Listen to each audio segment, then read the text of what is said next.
안녕하세요. 슬기로운 스테이블 코인 생활 모르면 뒤처진다 26번째 시간입니다. 네, 안녕하세요. 저희가 지난 25화에서는 스테이블 코인이 정말 그 1달러 가치를 지킬 수 있을까? 이 디페깅 문제들을 좀 살펴봤었잖아요. 네, 맞습니다. 여러 사례들을 보면서 안정성이 얼마나 중요한지 다시 한번 확인했었죠. 네. 근데 방송 끝나고 좀 더 생각해 보니까 이런 궁금증이 생기더라고요. 왜 스테이블 코인은 거의 다 달러 기반일까 하는 거예요. 그거 정말 중요한 질문이죠. 사실 당연하게 생각할 수도 있지만 파고들면 재밌는 지점입니다. 그렇죠. 그래서 오늘은 그 부분을 좀 파헤쳐 보려고 합니다.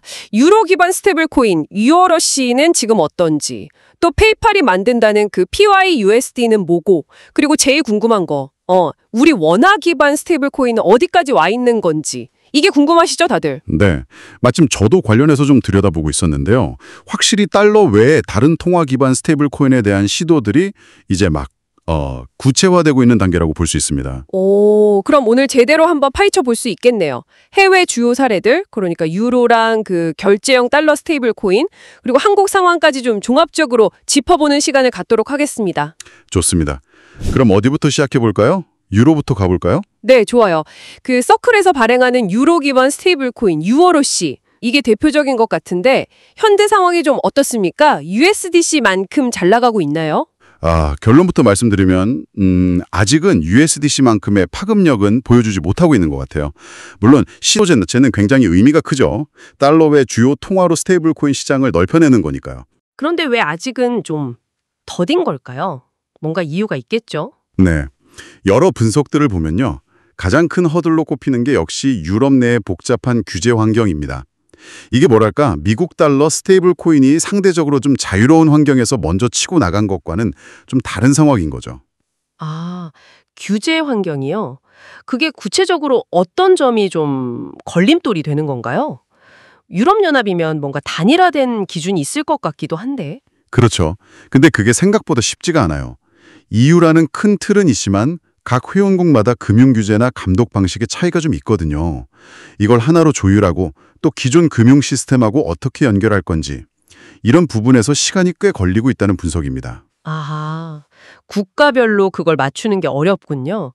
그러니까 단일 시장 같지만 세부적으로 들어가면 복잡하다 뭐 이런 거네요. 네, 맞습니다. 그래서 ULOC가 기술적으로는 준비가 됐다고 해도 실제 시장에서 널리 쓰이기까지는 그런 제도적인 문제들을 먼저 풀어야 하는 상황인 거죠. 그렇군요. 그럼 이제 페이팔의 PYUSD로 넘어가 볼까요? 이건 좀 결이 다른 것 같아요. 단순 통화 대체가 아니라 결제에 특화됐다고 하던데요. 네, 맞아요. PYUSD는 접근 방식이 아주 실용적입니다. 페이팔이라는 뭐랄까, 이미 엄청난 사용자 기반과 결제 인프라를 가지고 있잖아요. 네, 그렇죠. 이걸 최대한 활용해서 스테이블 코인을 기존 서비스에 자연스럽게 녹여내려는 전략인 거죠. 그러니까 새로운 기술이니까 써봐, 이게 아니라 원래 쓰던 페이팔인데 이제 스테이블 코인으로도 결제할 수 있어. 더 편해. 이런 식으로 접근하는 거예요. 오, 굉장히 영리한 전략인데요. 기술 자체보다는 어떻게 쓰이게 할 것인가, 즉 사용처에 훨씬 더 집중하는 모습이네요. 정확합니다. 백서나 관련 자료들을 봐도 그런 점이 두드러지고요. 단순 가치 저장 수단보다는 실제 산거래에서 발생하는 마찰, 예를 들면 수수료라든지 시간이라든지 이런 걸 줄이는 데 초점을 맞추고 있어요. 흥미롭네요. 결국은 기술 자체보다도 사람들이 이걸 왜 써야 하는지 그 이유를 만들어주는 게 중요하다는 말씀이시군요. 네, 그런 점에서 PYUSD는 앞으로 어떻게 확산될지 좀 지켜볼 필요가 있습니다. 좋습니다. 그럼 이제 시선을 국내로 돌려보죠. 한국, 원화 기반 스테이블 코인. 이건 사실 얘기는 많이 들리는데 아직 딱 이거다 하는 건 없는 것 같거든요. 네, 맞습니다. 현재 시점에서 일반 사용자들이 자유롭게 쓸 수 있는 그런 공개형 원화 스테이블 코인이 정식으로 발행된 건 아직 없어요. 하지만 그렇다고 해서 아무것도 안 하고 있는 건 절대 아니고요.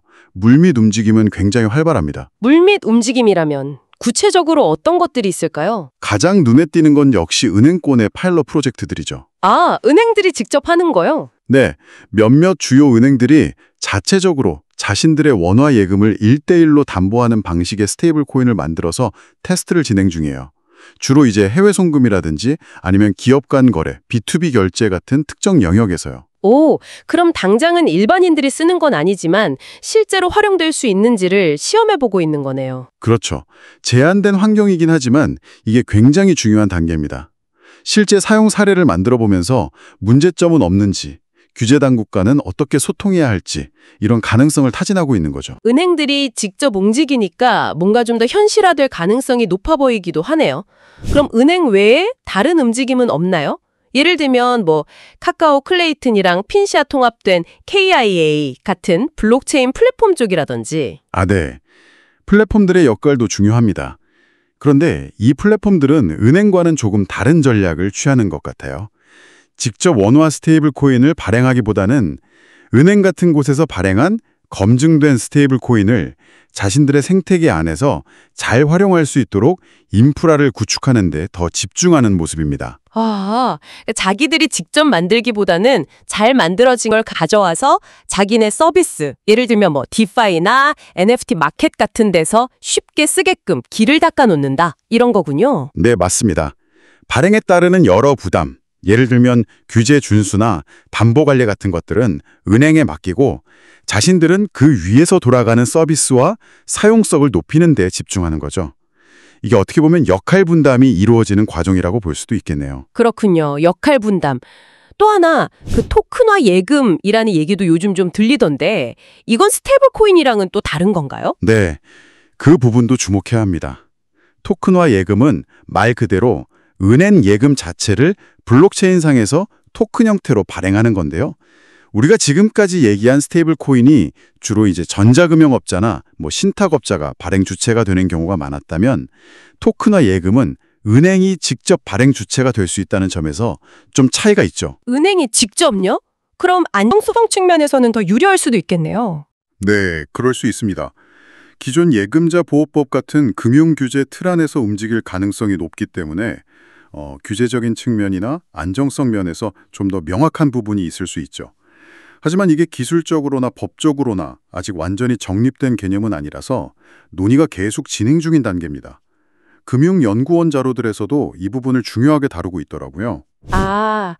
그러니까 원화 기반 스테이블 코인 혹은 그와 유사한 것들이 나오기까지는 은행 주도의 파일럿, 플랫폼의 인프라 준비, 그리고 토큰화 예금 논의, 이 세 가지 축이 동시에 돌아가고 있다, 이렇게 정리할 수 있겠네요. 네, 정확하게 보셨습니다. 어느 하나만 진행되는 게 아니라 여러 가능성을 동시에 탐색하고 준비하는 단계라고 할 수 있습니다. 알겠습니다. 오늘 이화로 씨부터 PYSD 그리고 한국 상황까지 쭉 훑어보니까요. 결국 이 달러 외 스테이블 코인들이 성공적으로 자리를 잡으려면 공통적으로 필요한 조건들이 몇 가지 보이는 것 같아요. 어떤 것들이 있을까요? 일단 너무 당연한 얘기지만 명확하고 예측 가능한 규제 환경. 이게 없으면 아무것도 할 수가 없겠죠. 그리고 담보자산이 투명하고 안정적으로 관리되고 있다는 신뢰. 이건 기본 중에 기본일 거고요. 네, 맞습니다. 규제와 신뢰 두 가지는 핵심이죠. 그리고 마지막으로 제일 중요한 건 역시나 사람들이 이거 진짜 편하다, 이럴 때 정말 유용하구나 하고 느낄 수 있는 실질적인 사용 사례. 이게 나와야 한다는 거죠. 기술이 아무리 좋아도 쓸 데가 없으면 소용없으니까요. 전적으로 동의합니다. 결국 시장이 선택하는 건 가장 편리하고 유용한 서비스일 테니까요. 네, 오늘 내용을 좀 요약해 보자면요. 현재는 달러 기반 스테이블 코인이 시장을 거의 장악하고 있지만 오늘 살펴본 것처럼 유로나 또 원화 같은 다른 통화 기반 스테이블 코인으로 다변화하려는 시도가 분명히 시작됐다는 점을 확인할 수 있었습니다. 네, 아직은 시작 단계지만요. 그렇죠. 특히 한국 같은 경우는 아직 공개된 상용 원화 스테이블 코인은 없지만 은행권 파일럿이라든지 또 블록체인 플랫폼들이 수용 인프라를 준비하는 모습, 그리고 토큰화 예금 같은 새로운 형태에 대한 논의까지 여러 방향에서 동시에 준비가 진행되고 있다는 점이 인상 깊었습니다. 앞으로 이 흐름들이 어떻게 하나로 모아지고 발전해 나갈지 지켜보는 것이 중요할 것 같습니다. 네, 정말 중요한 말씀입니다. 결국 이 스테이블 코인이 상용화되려면 규제의 명확성, 그리고 담보자산의 투명성 확보, 마지막으로 실제 사람들이 쓸만한 사용 사례 발굴, 이 세 가지가 딱 맞아떨어져야 한다는 걸 다시 한번 확인하게 되네요. 맞습니다. 오늘 저희가 함께 살펴본 이 내용들이 달러의 스테이블 코인의 현재와 미래를 이해하는데 조금이나마 도움이 되셨기를 바랍니다. 그러고 보니 한 가지 더 생각해 볼 만한 점이 떠오르는데요. 어떤 점이죠? 만약에 각국이 이렇게 자국 통화 기반 스테이블 코인을 적극적으로 밀게 된다면 이게 나중에는 국가 간의 어떤 금융 경쟁 혹은 뭐랄까 디지털 화폐 주도권 경쟁에서 어떤 변수로 작용하게 될까요? 단순한 기술 도입을 넘어서서 좀 지정학적인 관점에서도 생각해 볼 필요가 있지 않을까 싶네요. 오, 그거 정말 흥미로운 관점인데요. 충분히 가능한 시나리오라고 생각합니다.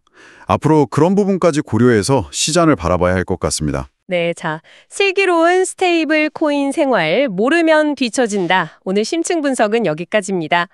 저희가 다음 시간에는요, 스테이블 코인도 세금을 낼까라는 주제로 돌아올 예정입니다. 세금 문제. 이거 정말 중요하죠? 네, 그렇죠. 한국, 미국, 유럽을 기준으로 어떤 경우에 세금을 내야 하는지, 뭐 교환할 때나 결제할 때, 아니면 이자나 리워드를 받았을 때 같은 경우요. 또 신고할 때는 뭘 주의해야 하는지, 대표적인 사례는 뭐가 있는지, 국가별로 차이점은 뭔지 등등 아주 구체적으로 파헤쳐볼 예정이니까요. 이거 진짜 놓치면 안 되겠네요. 네, 이거 놓치면 진짜 뒤처집니다. 꼭 다음 주에도 함께 해주시고요. 오늘 내용이 유익하셨다면 구독, 좋아요, 그리고 알림 설정까지 꼭 부탁드리겠습니다.